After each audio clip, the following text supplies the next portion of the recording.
Welcome, welcome everyone. Thanks for joining. Thanks for joining this VR systems meetup, the first of many, where we will explain and dive deep into the magical world of large-scale VR systems. I also like to welcome some of our speakers of today. David, there you are. How are you doing? I'm very well, thank you, Dimitri. Hi, Warwick. Thanks as well for joining. Hi, Dimitri. For this, it will be a very interesting session. This is the first of many. We have a record number amount of registrations and people who are already in the call and actually signing up as we speak. So we will slowly get started. Dave, Warwick, I will do a more thorough introduction later in this session. Thanks for joining, and let's get started. So okay, speak to you soon. Yes, so the agenda. So we have a packed agenda, and a very exciting one, because in today's session, the theme is to take you beyond the HMD.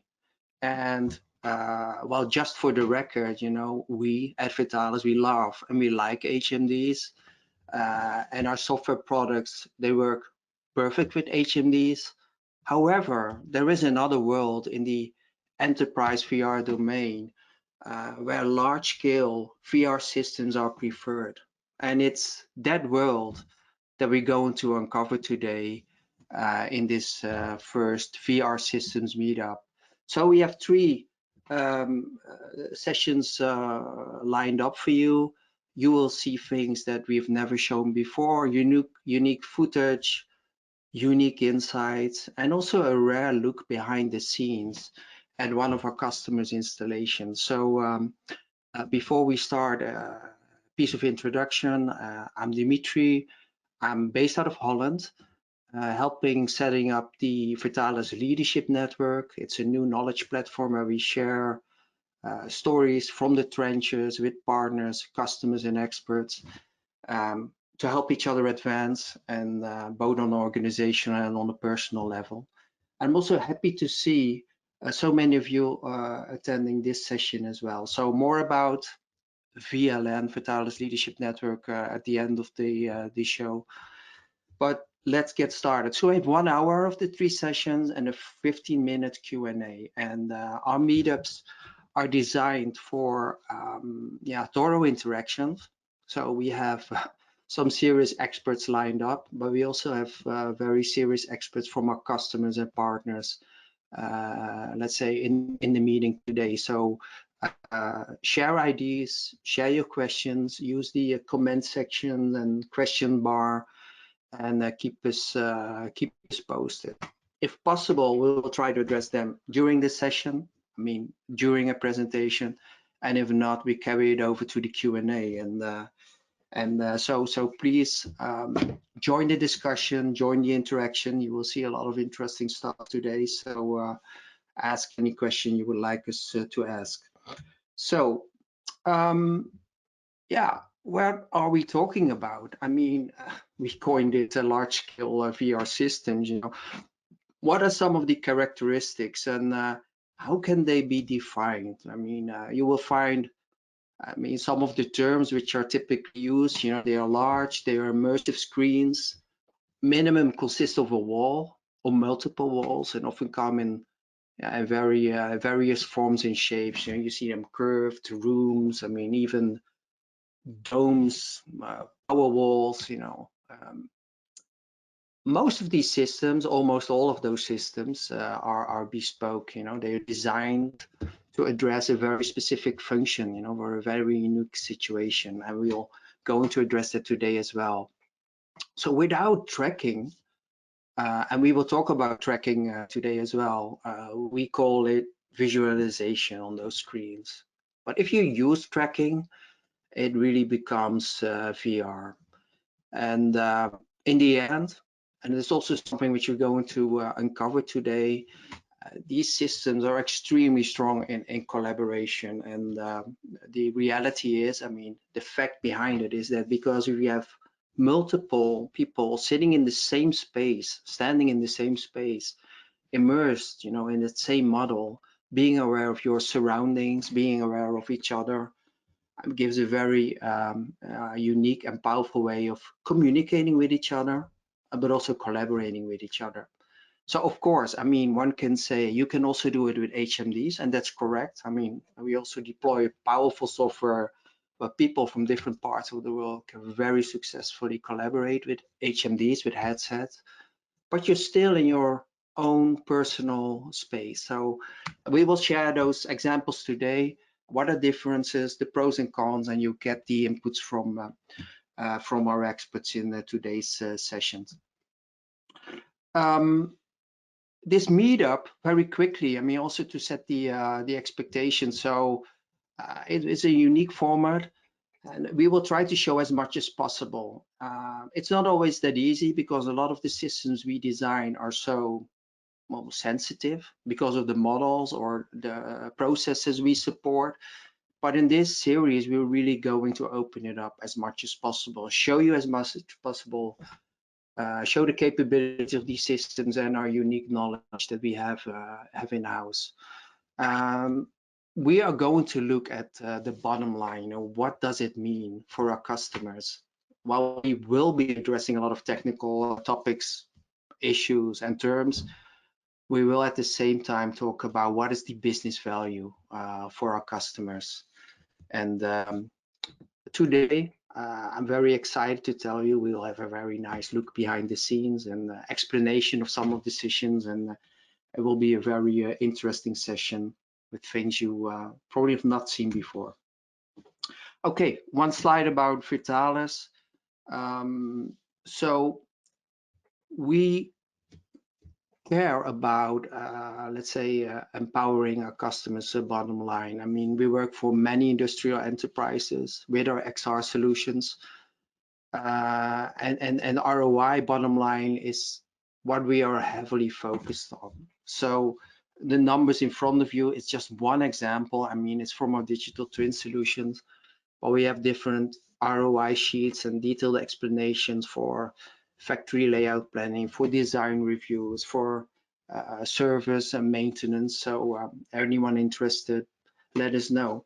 So how we are organized, and that's also not known to everyone, is that we operate in two different domains. So we have a software division, and in that software division, we provide powerful software to manage the most complex and difficult models and distribute it to basically any device around the world in a safe and secure way.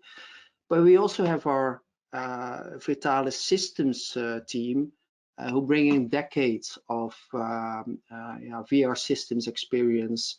We installed hundreds of systems in more than 50 countries around the world, and for basically the most demanding situations and customers. So bringing that knowledge together, both on software systems, makes us a very powerful end-to-end trusted partner for our customers.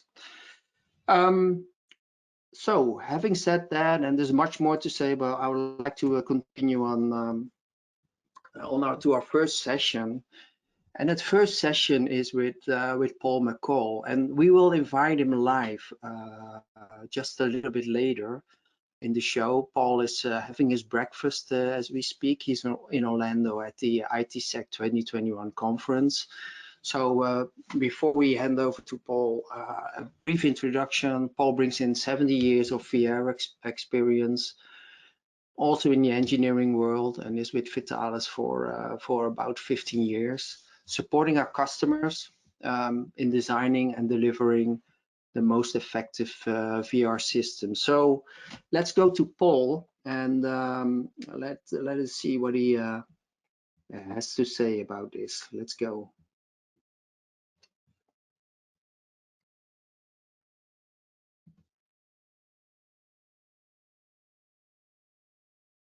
Thank you, Dimitri. Hello, everyone, and thank you for taking some time to connect to the first systems meetup.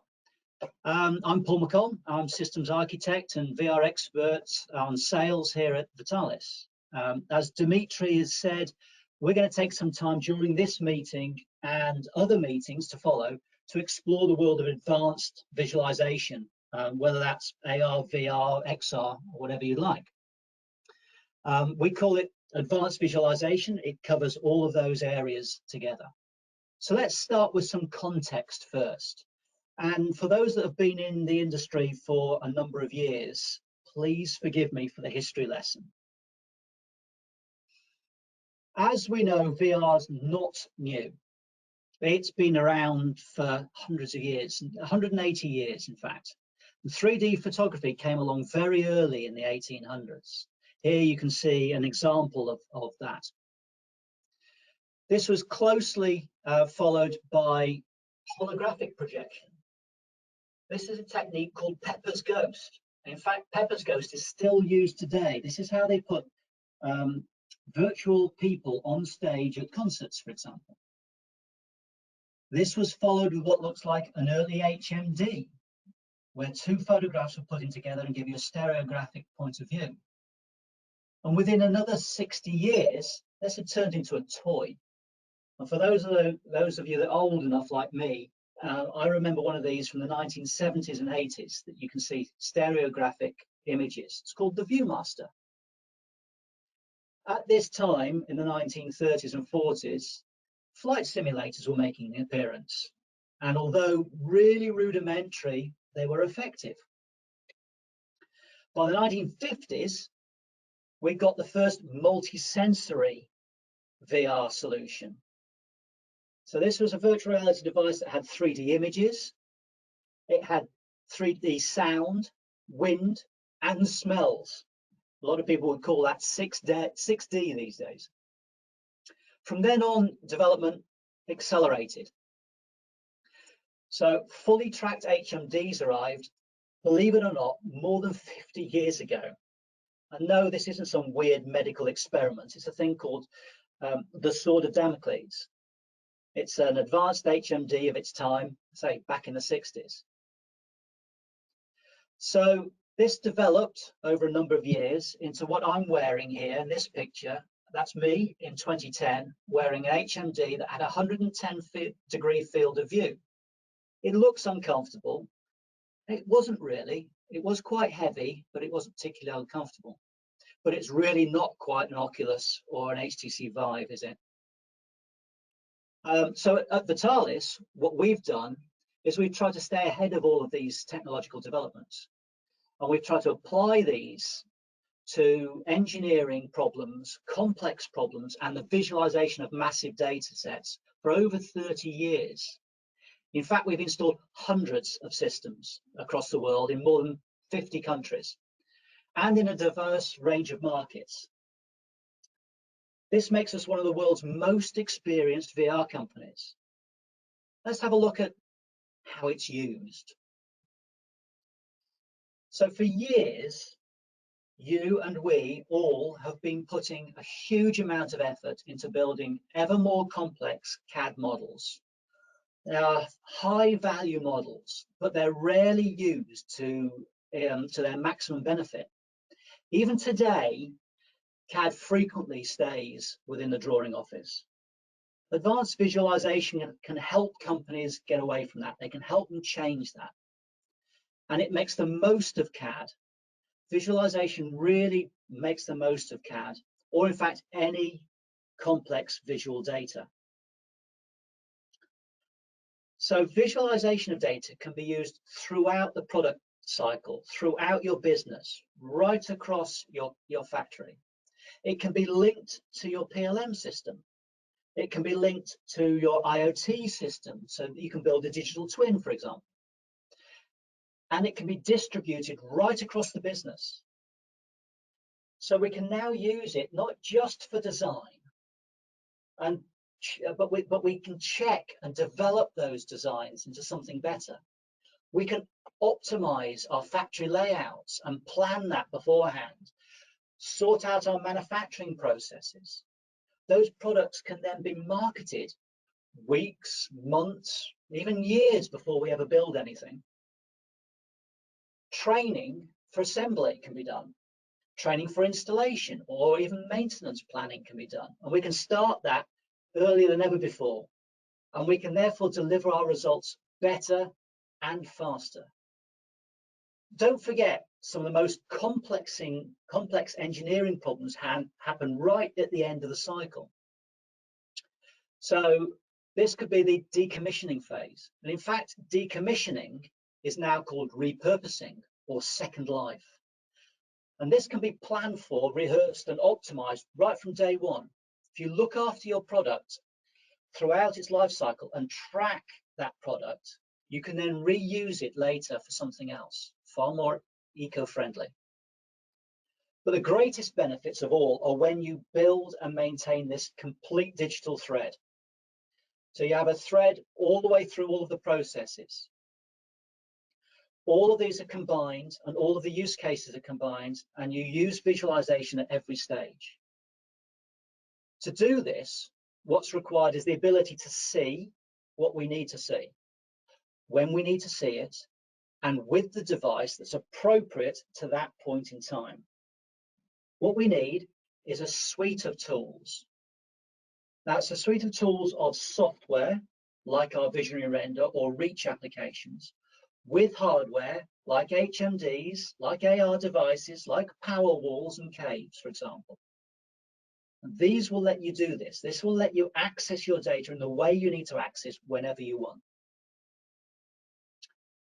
So let's take an example. This by looking at a number of tools.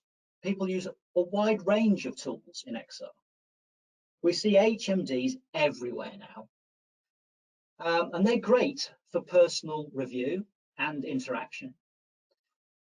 You can use very large walls, which allow you to interact with your data at one-to-one scale. And they're brilliant for group review. You can get lots of people in front of them.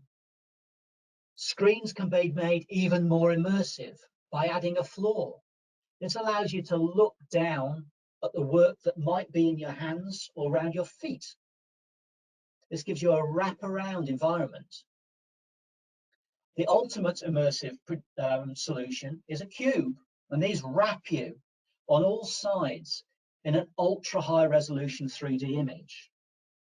There are also portable solutions that let you take these systems on the road. So you can take VR on the road with you, whether that be as an HMD in a small case or as a projection system for a group review in a larger case.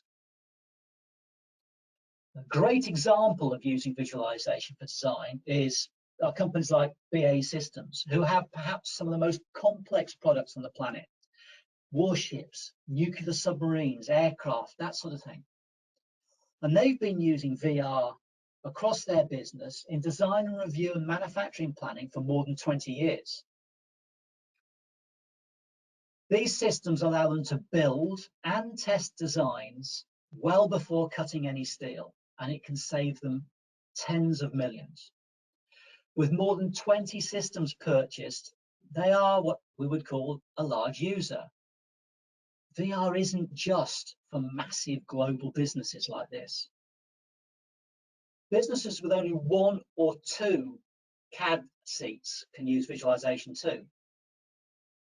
At this architect in Malaysia, VR technology adds the all-important third dimension.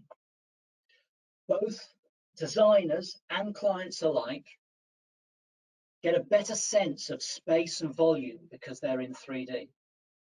This allows them to evaluate the quality of the spatial volume and allows customers to get an accurate feeling of the space they're going to walk into. And it's this feeling that you just cannot get from drawings or 3D images. You experience your designs for the first time in VR. And I say you experience your designs. You're actually there. You take part in that design for the first time, and that's done with virtual reality. Furthermore, these large-scale projection systems or large-scale screens allow face-to-face group review for designers and clients simultaneously. So let's quickly walk through a portion of the product lifecycle and see where VR might fit.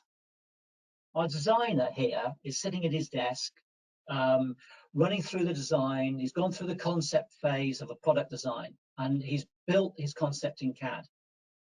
He can now review that using an HMD at his desk. And as I've said before, HMDs are great tools for personal VR. They're low cost, easy to distribute, really readily available. Quality's improving every month. They give you a 360-degree environment with the right tools as well. You can interact with your data, you can reach out and touch it. However, they are a very personal device, and hygienically, not necessarily something people want to share.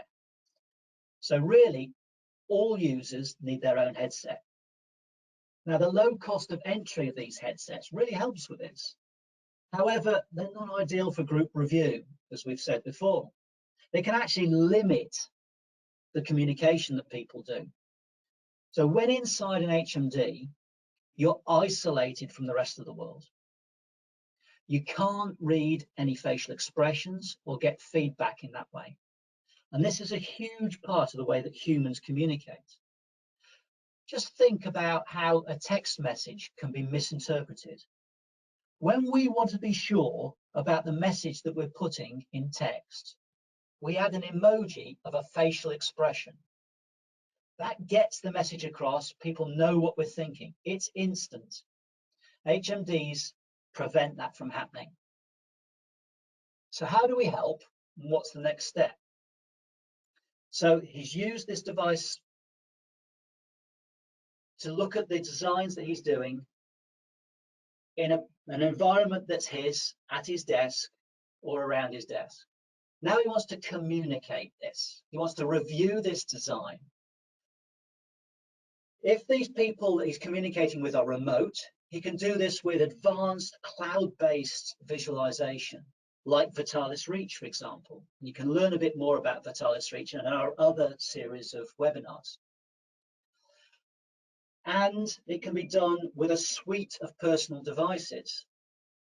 We can send complex models to HMDs, to laptops, to tablets, even to mobile phones. But as teams return to the office, things begin to change.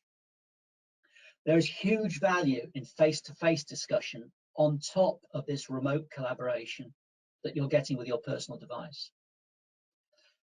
Face-to-face gives you communication that's far more assured.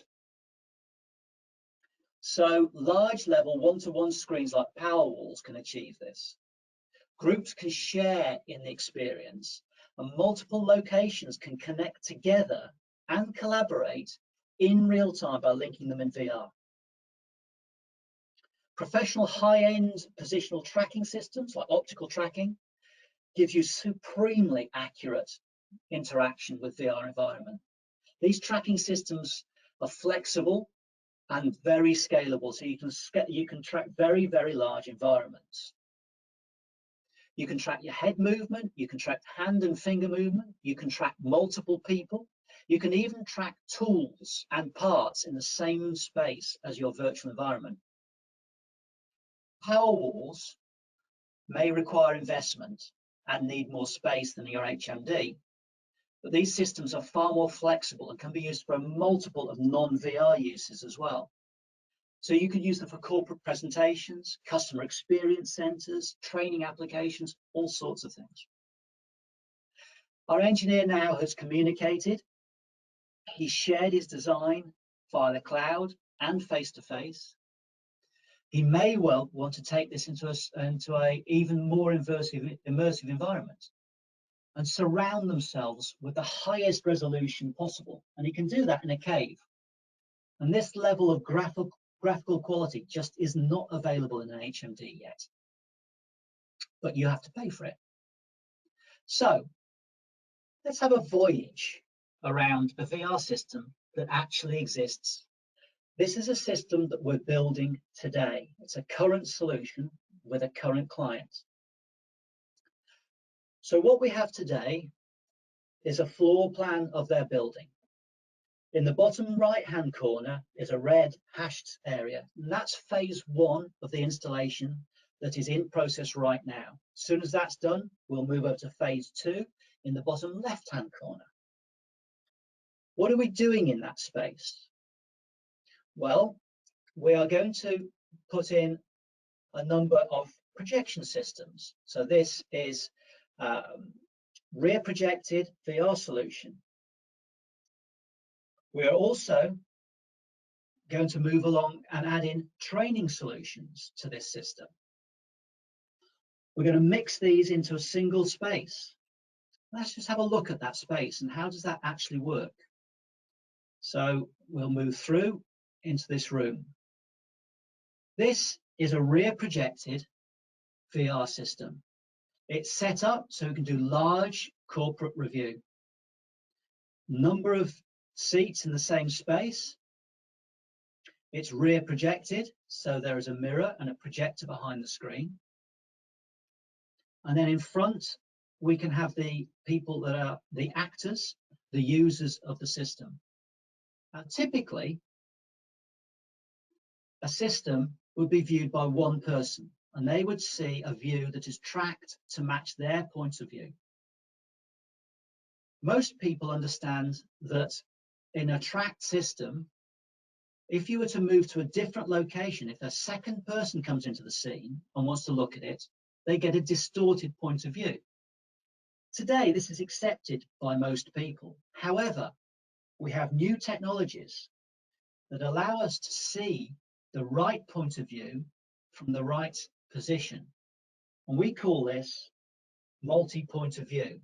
So the person on the right sees it from his point of view, the person in the center sees it from their point of view, and the person on the left from their point of view. This is multiple point of view. So we're installing one of these systems, and in this particular case, 3 people can share the same system at the same time. Theoretically, you can do this with 6 people. We've added this to a room where they have some training environments. In fact, we have 2 rooms added onto this. And we can see here that these rooms can be broken and separated so that we have unique training environments. Here we have a number of people who will be in HMDs. Their HMDs can be connected collaboratively, so they can work together, or they can work individually. Their views can be thrown up onto these monitors on the side walls so that everybody can see what they're doing. We have a second room which repeats the other training area so that they do the same work or separate work. They can work individually or they can collaborate together, or the whole room can be opened up into one large environment. In here, we can get 80 people seeing a large VR screen should we need to. That's phase 1. In phase 2, we're adding additional capability. So if we go through the boardroom, we move to the immersive theatre. This is an area where we can bring trainees and VIPs. If we move through to the immersive theatre, we can then get into a larger room where you can do some training. Training, people need to take notes. They take notes, then they probably want the lights up. Therefore, we have a very bright projection screen. In the front, we have executive seating for VIPs. And in order to get this high quality, bright system, we use LED. LED is a new technology that allows us to throw away the rear projection facility. It's a very thin system, so you can mount it effectively on the wall using almost no space. By saving that rear projection room, you can hand that over to another area. That area could be an area that's used for HMDs, for collaborative review of a number of people together. The room's big enough to have an audience in so they can see what they're doing. But in this case, we're also turning that room over to a cave. So it's a multiple use system. We have a very large platform here to do large scale visualization in an immersive environment. So that's what a real system is going to look like. Let's pop back to the presentation and just complete what we were going through regarding the technologies. Okay, so that's your voyage through VR. What this tells us now with technologies is that projection systems really do add value. And to round up these technologies, we can tell you that things are moving really fast. So VR projectors have always been high complex, high value items. And historically, they come with relatively short life lamps that are very costly to replace. These have now been replaced with laser-based technologies. Laser fits in the same chassis size as the original projectors, but they're far more reliable. They last much longer. I mean, where a lamp might last for 1,000 to 2,000 hours, laser will give you 20,000 hours of life. You'll never buy a new lamp. Downtime is reduced, power consumption is reduced, heat is reduced, quality of image is improved. They run quieter and cooler, and you end up with a much more eco-friendly and economical solution. Some people discount projection because only one view could be projected. But as we've just seen in the model I've shown you, the latest technology has solved that. And we can now do multiple views on a single screen and let everybody have their own point of view and move independently from one another. Other people would claim that space is a problem. That's a big concern these days. And we know space is money, and with reducing office sizes, these days space is absolutely critical. And this has led to the final of the developments that I've shared with you tonight. That's LED. LED walls are the latest generation of VR technology. They're made up of lots of small tiles, so they're immensely scalable. Resolution's amazing, as you can see in this image. Pixel pitches are well below a millimeter now. Brightness and contrast are much higher than ever before. They don't need very much space. They're very bright, which means the lights can be left on. But most importantly, it's this space saving that's critical to most people. So for the main part, this brings my presentation to the close. This is a bit of an introduction for you to the VR in industry, and we'll be expanding on this and digging a bit deeper in future webinars. So we'll go into each of these individual technologies in a little bit more detail. And I hope to see you there. So for now, thank you. And I'll hand.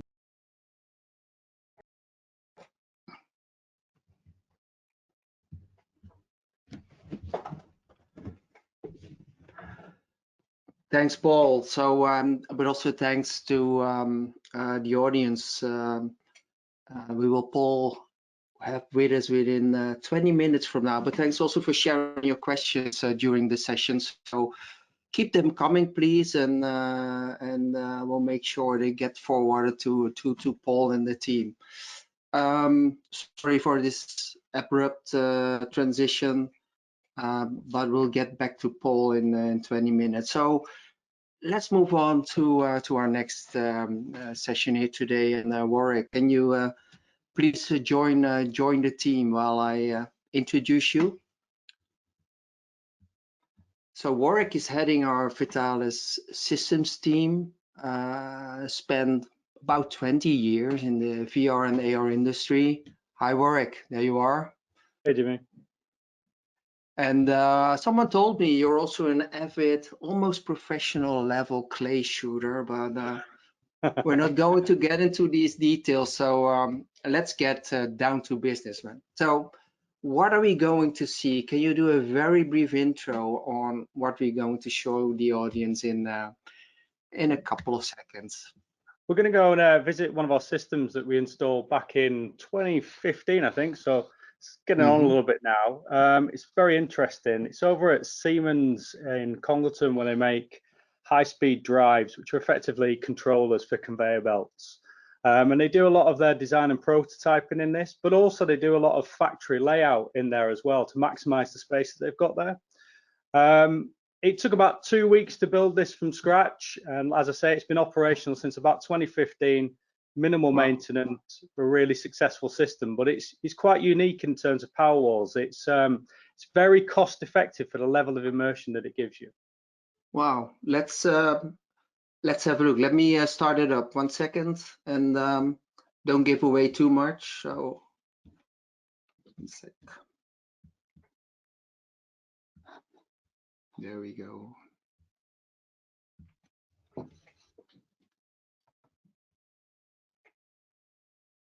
So before I run the video for all of you, so I would recommend please up the volume a little bit. The way we had to record this, also with the proper distance showing you everything, the volume is a little bit lower than I think our speaking volume at the moment.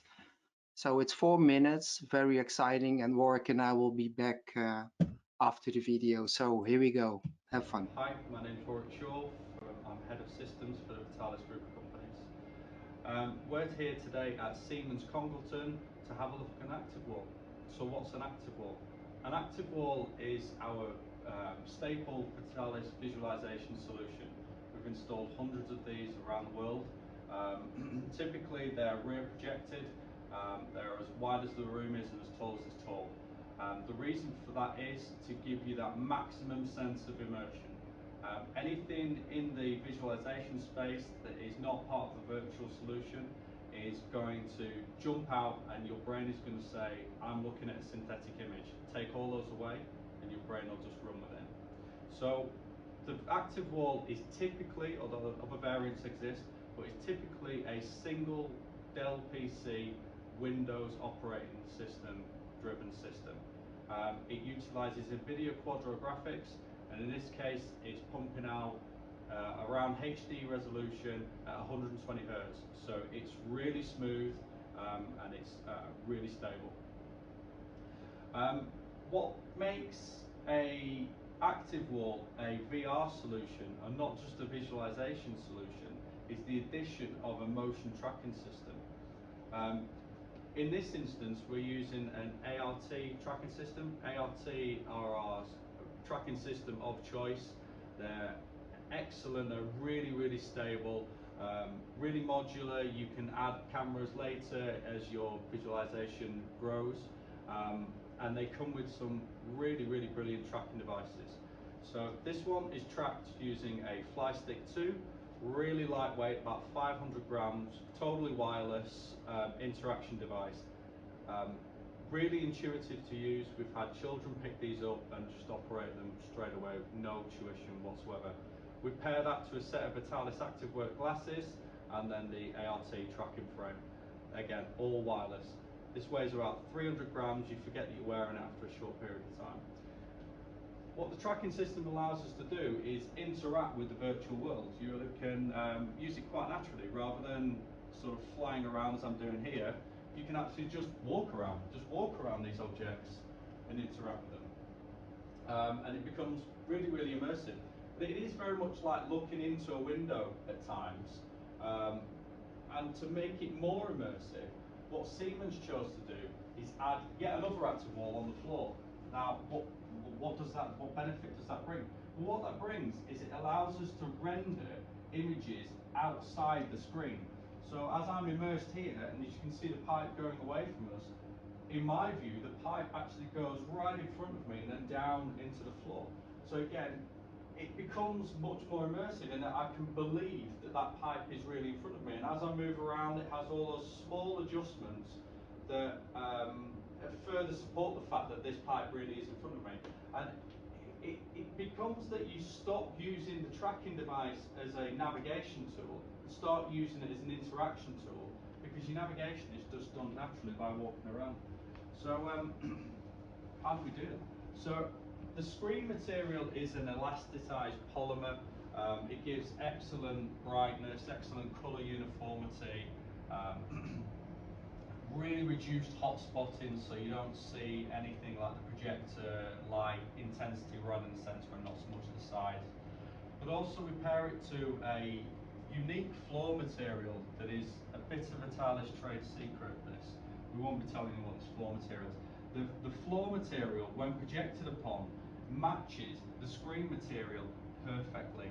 The color levels are identical, the brightness is identical, and in this configuration we even make sure that the pixels are exactly the same size. So how do we get those pixels on there? Well, what we have in this case is we have a Christie projector up in the ceiling. and that's mounted to one of our Vitalis custom rigs that interfaces with the building structure. And that fires straight out of there on a nice 1.1 lens, really nice clear optics, and fires into this mirror up here. This mirror, the angle is set perfectly so that the image then falls down in front of you. But why do we set it up like that? Well, the reason is because you want all the shadows behind you. You don't want to see those shadows. Again, anything from the real world that you take into the virtual world will ruin the illusion. And on the screen there, the projector is located behind the screen to get rid of all of those shadows completely. So when I'm using this, there's nothing from the real world that I can see anymore. Okay, thank you very much.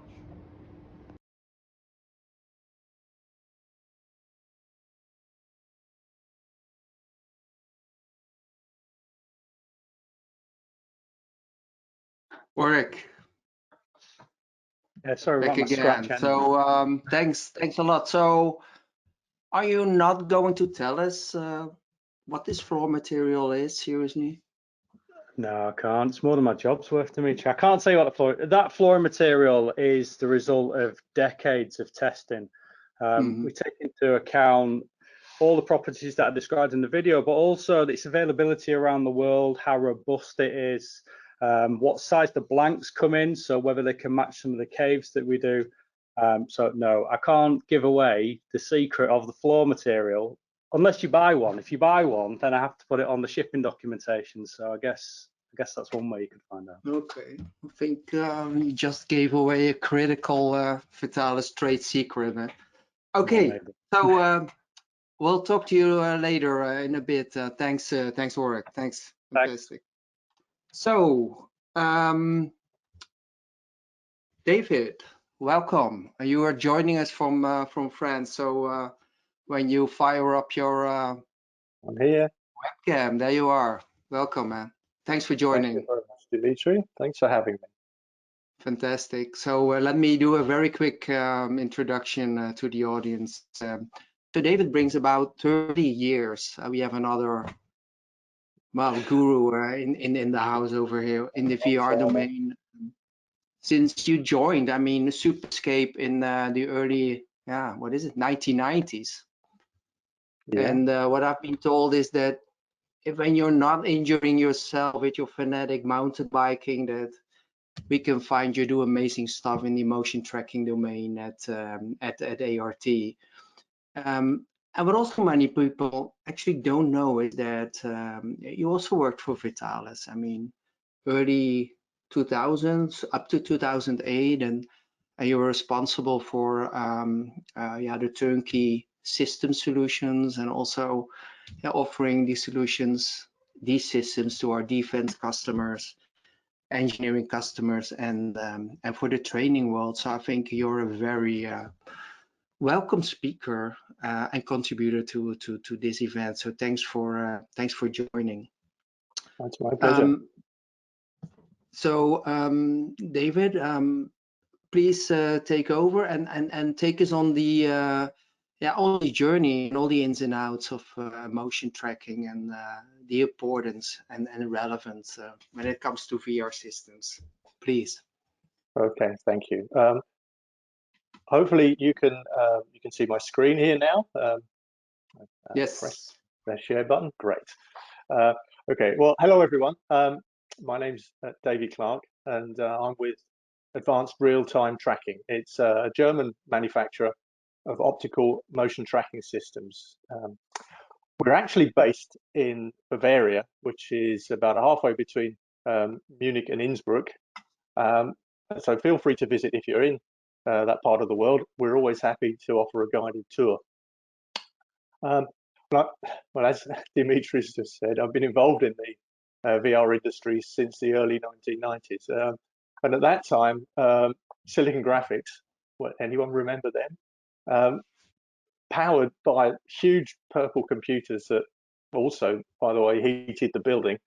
And bar proprietary systems for flight simulators were the only way to display real-time graphics on large screen projection systems, albeit at a mighty 800 by 600 resolution through CRT beamer projectors the size of a Mini Cooper running at 200 lumens per eye. I know, the Stone Age. Yeah. But the thing is, we should commend SGI for their early insight, because these systems established a method of viewing and interacting with virtual reality that's endured to the present day.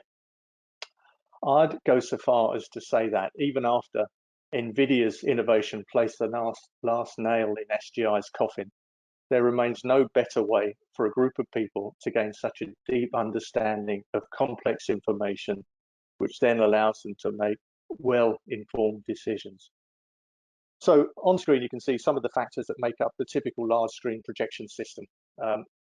We've gone through this so far, but just to recap, the stereoscopic projectors provide the 3D imagery, of course, and to do that nowadays, they must have a high frame rate and a high resolution.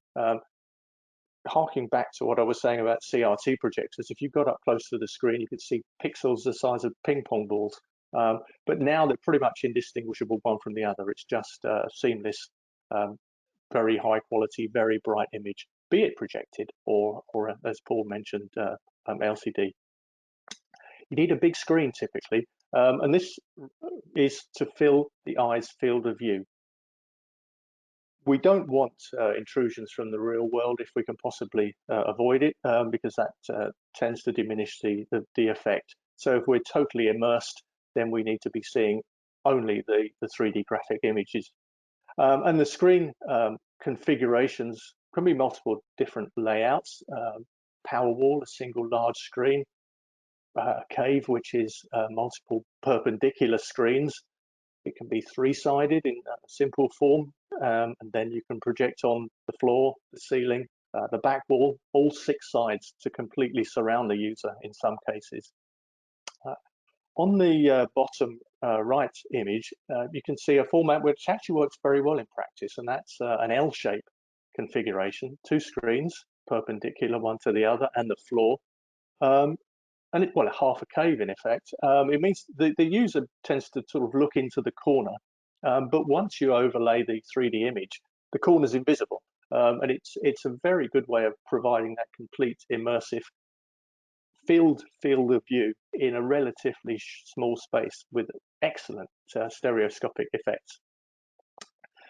To look at the 3D world and get the 3D effect, we use now 3D LCD shutter glasses. The industry is pretty much settled on these. They provide just crisp, reliable, high quality 3D images. Other type of glass technologies are available and have been used in the past, but they tend to induce ghosting and shadowing and such, which of course are completely undesirable. And navigation and interaction in the virtual world. Now, Warwick showed how we can simply move around to move through the virtual environment, but specialist devices also can add other enhancements. So it can provide a means of laser pointing to specific objects. It can allow us to select and pick up and manipulate objects, and also it can allow us to fly through the space as well. And of course, one other major factor is motion tracking. Here we see 2 users collaborating in a virtual environment. They both have tracked glasses, and their position is known in the virtual space. So they can both see the different perspectives on the same virtual environment, as Paul mentioned in his introduction. But what does a motion tracking system do to add to the experience? Well, in a word, immersion. By tracking the user's position and orientation, it knows where they are in relation to the 3D application. And you add this to a stereoscopic display, and it means they can be literally surrounded by the 3D graphics. And if the scaling is correct, they can move around in the virtual space and virtual world with a realistic human eye perspective. And there's something we take for granted here in the real world, and that is something called motion parallax. And this means if a person moves their head laterally, in other words, side to side, objects near to them appear to move faster than those further away. Well, you can try this with your coffee cup. This provides depth cues that add realism and make it easy to determine the relative position of objects. which is essential for accurate interaction. In other words, adding a motion tracking system changes everything. So why not use a head-mounted display? I hear you asking. And for total immersion in the VR application, there's probably nothing better than HMD. You're totally cut off from the outside world with both your sight and hearing fully occupied. However, this isn't necessarily a good thing for longer periods, and personally, I wouldn't want to wear a HMD more than for, say, an hour at a time. And when using a projection-based system, by contrast, not only may the sessions be longer, several people can participate and they can see each other and they can converse normally. Our customers recognize this, and often HMDs are reserved for individual use, perhaps designing assemblies which form part of the larger design, which is then reviewed collaboratively on the big screen system. And finally, of course, with head-mounted displays, there are possibly issues with regard to motion sickness with certain individuals and reluctance to share devices that people just might not be comfortable with. Okay, with limited time, I'm not going to bore you with the history of ART, but here's just a few points that I think are interesting. ART has pretty much been around since the start of the VR industry. And at that time, motion tracking mostly meant recording human movement, which was post-processed for things like movie special effects and specialist applications such as biomechanical analysis. And the ART's innovation at that time was adding the real-time part.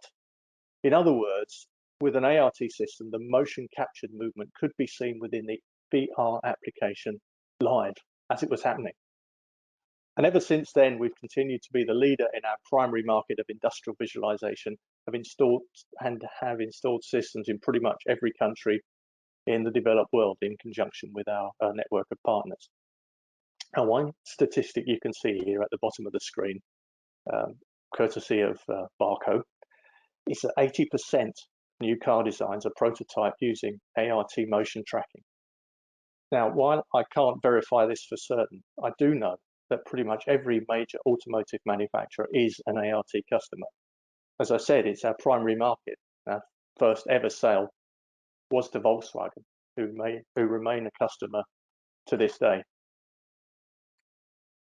But where are ART and indeed other flavors and makes of motion tracking systems used?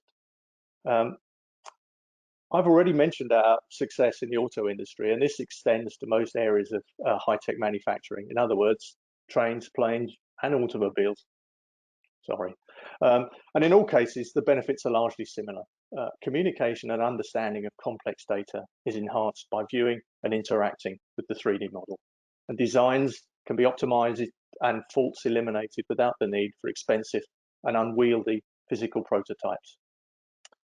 One other big advantage also is the same data that's used for the design of the product can be further developed and used for other applications, such as ergonomic studies and training applications. On screen, you can see a couple of examples. Top right is Daimler, which is Mercedes-Benz to you and me, where ART finger tracking is being used to check form and function of car interiors. And at lower right, at Toyota Town in Nagoya, Japan, we see a full driving simulator on a motion base. And in this case, we've used a special technique called satellite merger, where the driver is seamlessly tracked both inside and outside the vehicle. It's a good example of the customer-driven, industry-specific tools that we've developed over time that enhance the use of our systems.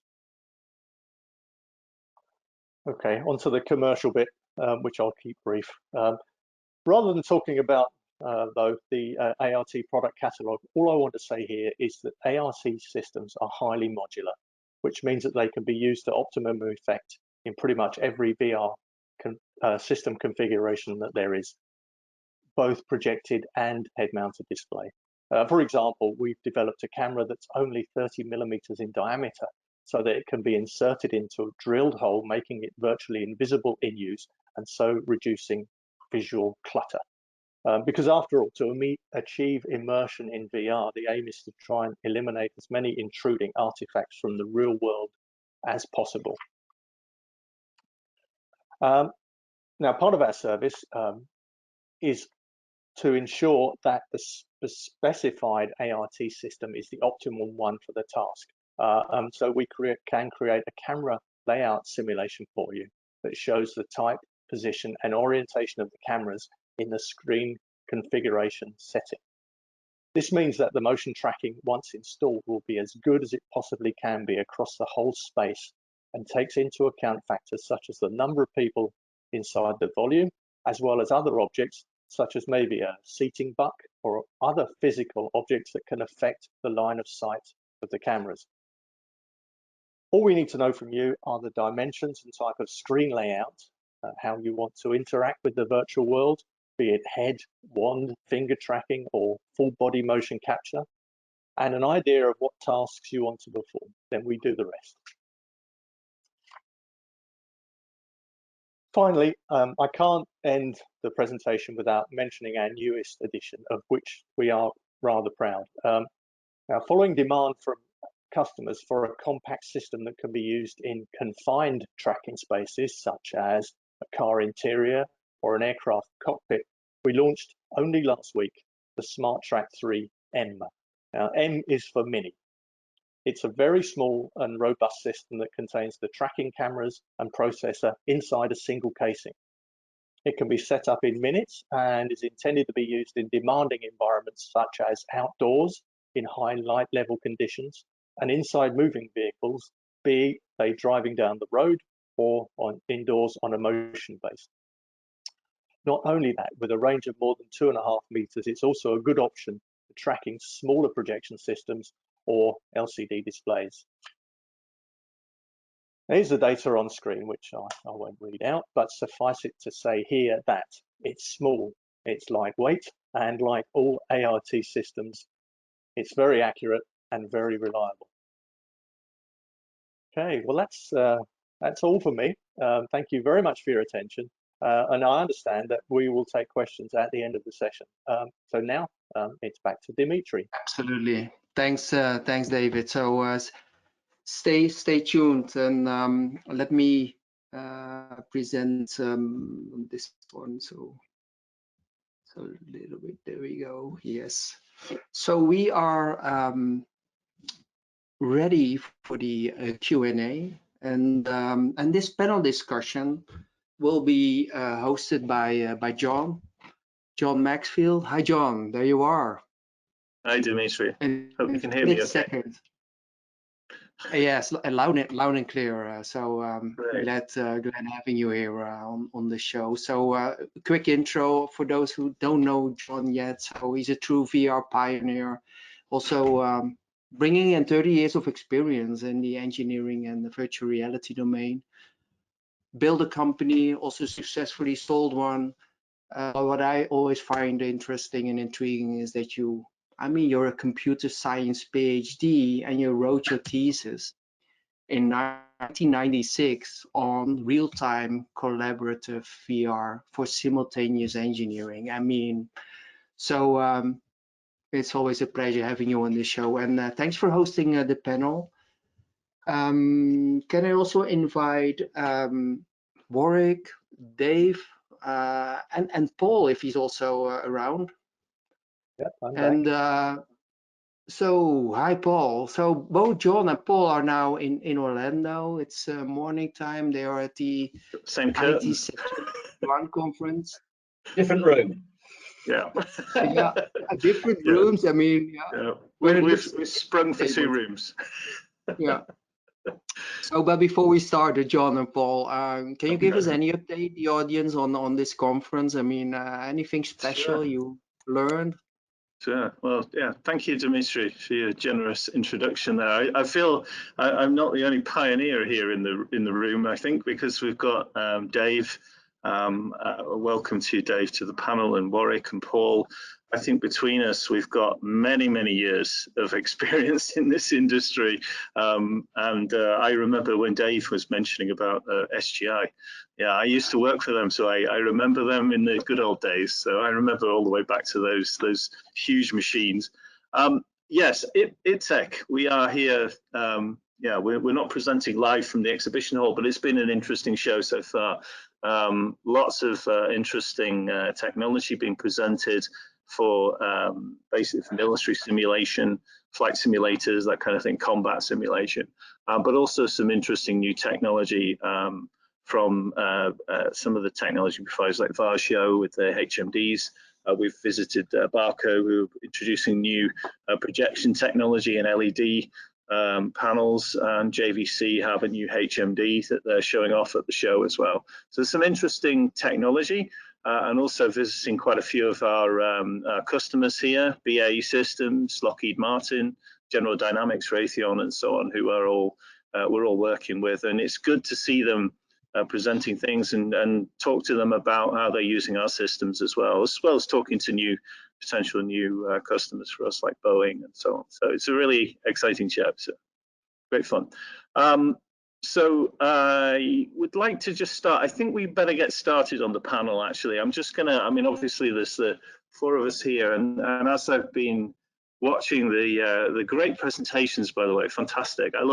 What I really like about this is that we've got not just people who have like a 2-year window of experience. We've got people here who know not just the state of the art, but also know can give a perspective on how we've got here today and understand the systems as they've evolved over the years and gone from, you know, the basic entry point. And obviously Paul gave us some insight into the history. Dave has done some as well. It's fantastic to see all this stuff and also look at where we're going. And some of the questions are related to that today. So I'm going to moderate this session now and just say that we've got actually quite a lot of questions, but I don't know if we'll have time to do everything.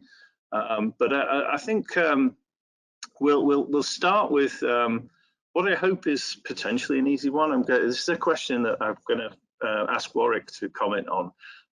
How easy is LED to install and maintain compared to traditional systems? So by traditional systems, I assume you mean projection. Projection, right? I guess, yeah. It depends what you're comparing, like all things. So if you're comparing a single small projected screen and the equivalent size LED screen, the LED is perhaps a bit more time consuming to install because it's a piece of cake putting one projector on the ceiling and firing it at the wall.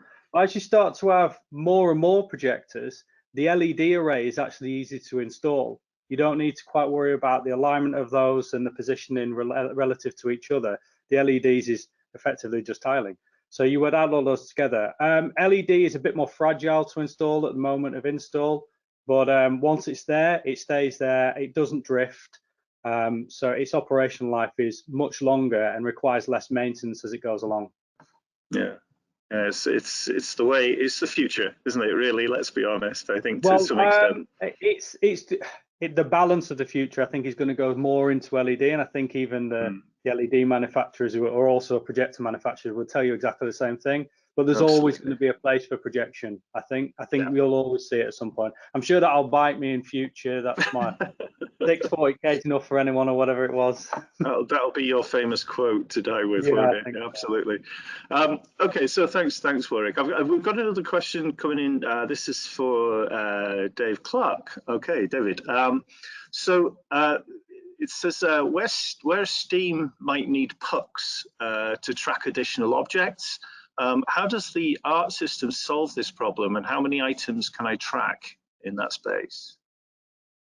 Well, the principle of operation is that we have multiple of cameras looking at reflective markers, and they are essentially groups of these are in essence shrink wrapped to be a tracked object. The number of tracked objects in the space is probably it's relatively unlimited, but factors are imposed, such as the number of cameras that can look at a number of objects, and they're not occluding or getting in front of each other. But the basic principle is we create a unique geometry of separate markers that becomes a tracked body, and those are all held in the utility software that runs the system, and they cooperate and play very nicely together. Okay, yeah, great. Okay. So you can, David, you can attach attach these markers to any object, whether it be products That's or right. tools or body parts, all sorts of things, I guess. Precisely, yeah. And I understand you can track larger volumes than sort of systems like Steam. I mean, how big a volume can we get up to with the ART system? Again, it's in Just theory, a function of the cameras, I guess. but let's say in practice, 10 by 10 meters, I suppose. Wow. One of the big advantages here is accuracy in position. So when we are tracking a head-mounted display system, we tend to link with the inertial measurement unit for very fast translation tracking. But for accurate position tracking, then that's where there is nothing better than the optical system. So what that means is, if we take one of our large users of HMD systems, Bentley cars, they have a big space, they have an invisible virtual car in the middle of the space. They can walk around that, well, it's actually 8 by 10 meters space, and they know that they're going to return to exactly the same place, which is critical, so that the view remains the same, especially when there are multiple users. Yeah, I guess that's that. Yeah, that is really important, actually. We need to make that point. So I've got a quick question now for Paul, just one that's come in a little while ago. I want to bring you in on this one because it's more about the use cases. So someone's asking what type of VR system would we recommend for specifically, for example, training factory workers on assembly lines that are changing frequently? Where would we start with that one? It's interesting. The project that Warwick was showing you in the video was done pretty much just for that. That was the use case for that system. So they were training people to operate at work cells where they needed to see their hands, they needed to reach out. So they were designing the work cells and then training people to operate them to make sure that people were flexible in lots of different areas, and they could train people and bring up lots of different options of work cell or factory layout there. They did. They're also that client is also in a restricted factory site, so they can't grow buildings very much. So they've used that system for optimizing their factory layout. And again, it's all about how do I work out how to maintain and service things well? How do I get my guys in there to do that maintenance and training? And again, it's worked very well for doing that. So large scale systems are great for doing that sort of thing, especially now with the MPOV, where you can get multiple users in front of a track screen at any one time.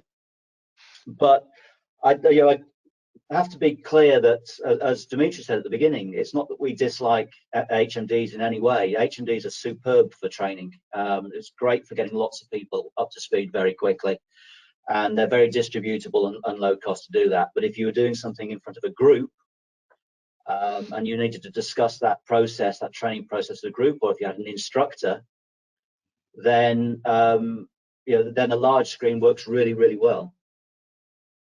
Yeah, and I think also the software you couple that with is an important choice as well, because picking up on that, the last point of that sentence in terms of assembly line that's frequently changing, I guess you don't want just a pre-built bespoke point solution with one training environment. You need something where we provide, I guess, a system with a platform and a piece of software that can be adapted quickly, and something where they can change the components of that training system quite quickly as well. So we've got to take those things into account, because when it's in the process, there's no point providing something that's out of date. Training process that's out of date within 3 months. They need to be able to adjust it and train it. So it's not just about, it's about taking that whole solution approach and saying what parts are we integrating in terms of what kind of display technologies, what tracking systems do they need. The whole use case has to be taken into account, including the process and how we do it, just to kind of pick up on that question. So we need to couple, we need to put together the right solution that delivers end to end a complete solution, I think, as well. This is really important. Absolutely. Yeah.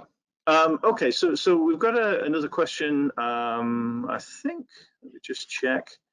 Okay, so this is another one for Warwick. It says, we love the wall and floor system. Great, we've got a positive review. Does this require much additional support and maintenance over a standard power wall? I guess that means by a single screen. And how does that build compare to a cave? Okay. So. No, it doesn't actually. You think it'd be double the maintenance, but it's not, because you've only got one tracking system, and you just have to manage that one join between the two projectors.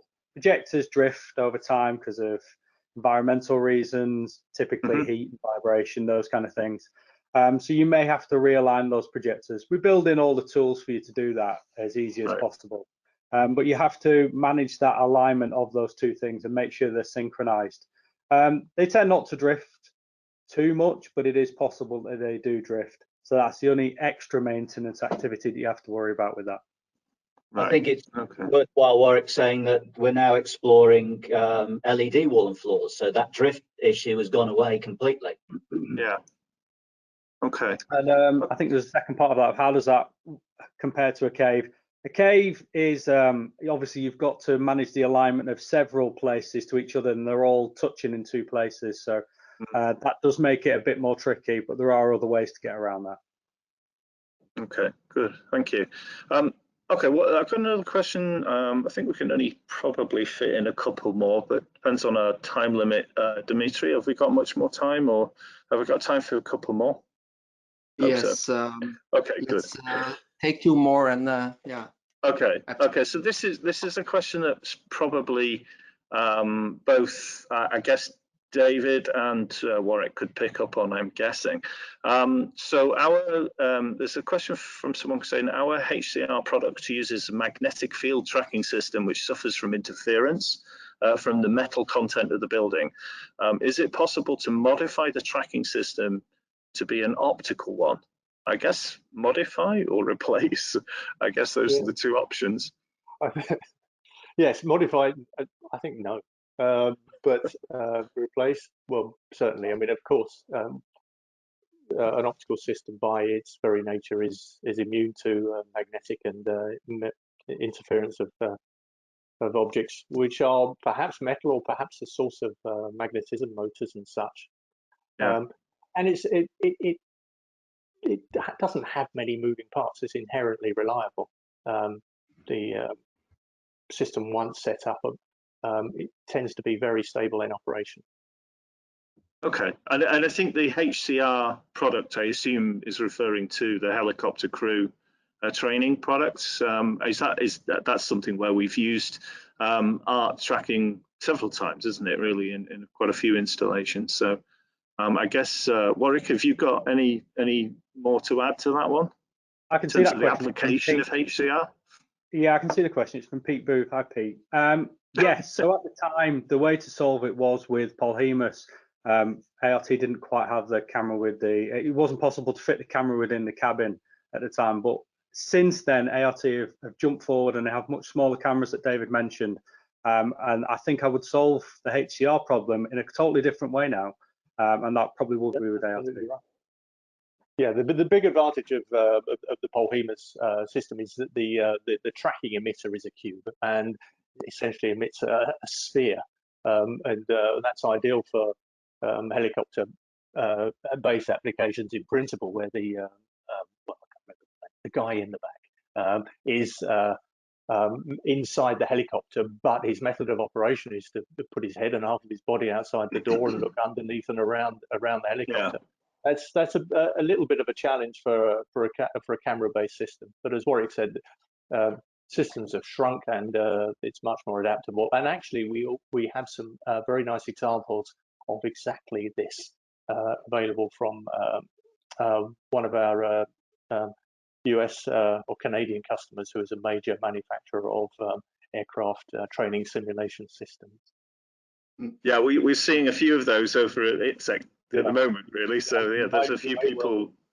There's a few people using the RT system, I think. So we've seen a few of examples.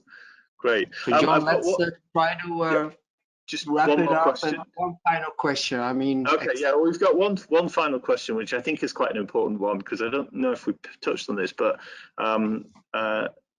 it's a question. It's very short, right? For handling MPOV, do you need a specific kind of niche kind of projector to do this, or is there multiple manufacturers who provide these things?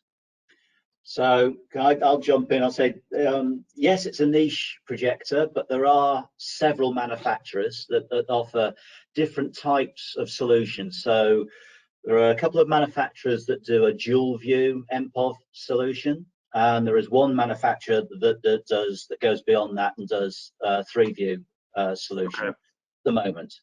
It is a fairly specialist machine, and the way that you drive it as well is a little bit more complex. But the value it adds is enormous, and this is, you know, this is what we're getting with this client that we showed the model of in the presentation. They wanted to get multiple people to discuss something face to face, but have their own unique views. I mean, they can have their own unique views of a single product. They could indeed have their own unique views of 3 completely different products. It depends on how they want to work, but the system's very flexible. Okay, thanks, Paul. Yeah, so there are a few more questions, but I think we'll deal with those offline. We'll send responses back to everyone who's asked questions. I guess it just remains for me to thank everyone for their contributions to this discussion. It's really helpful, and I think you can see that within this team, within Vitalis generally, there's a huge wealth of experience to deal with all these types of systems and create these bespoke systems that integrate and really address people's needs. But you need that experience in order to build these systems. You can't just kind of just pop up a system overnight. They take years of experience to build and refine and get right, and get that experience to get that right. And we are, you know, we've got this expert team who can answer all these questions now. So feel free to fire off questions after the webinar if you want, and well, I'm sure our team will be happy to answer any of them that come up. So I'll hand back to Dimitri now. Thank you very much for indulging me for more time than I would deserve, but thank you. John, man, thanks a lot, John. Let me go ahead and close the this meetup. So thanks to you, special thanks to Dave being our guest, and of course thanks to Warwick and Paul, but moreover thanks to all of you who joined us today. We will be celebrating a record number of people who registered but who also joined, and that is making all of us very happy, because it means that we are creating value. The fact that you say it is a very important thing to us. So a couple of closing notes. So for those of you who like to stay tuned with us, so please follow us on LinkedIn. We are sharing product updates, but even more important, other events and information. I think it's our most active channel. So stay tuned, follow us, and stay posted on everything what is happening. And for those of you who have not yet registered, and I'm referring to our customers, Vitalis customers, and separately also Vitalis partners, please do so on our website, because as of next week, we will be kicking off the first VLN customer event. And in the week after that, our first kickoff inaugural event for our partners. So please join, because this session is for you, from you, and to share knowledge, to help each other advance. And we're also opening specific working groups on the topics which you'll see below. And if you have other topics that you consider interesting to spread the word, to discuss, then let us know. So this is not a pure Vitalis thingy session. This is specifically also for our partners and customers. So hope you'll sign up and join us, and I'm more than happy on behalf of Vitalis to see you there. So finally, I mean, those of you who are triggered by what you saw today, also check out the website. Let us know what you think, what you're thinking about. Get in touch with us. Read some of the case studies which are out there, some of the systems that we also put in there. And I mean, that's it for now. I can also be very happy. We're happy to have you here. we want to see you back, and I'm going to close this session. So thanks again to all of you, Dave, Paul, Warwick, John, Thank you. and all of you Thank out you. there. So Thank you. Bye-bye, everyone. Thanks, everyone. Bye. thanks a lot. Bye now. Have a great day. Thank you.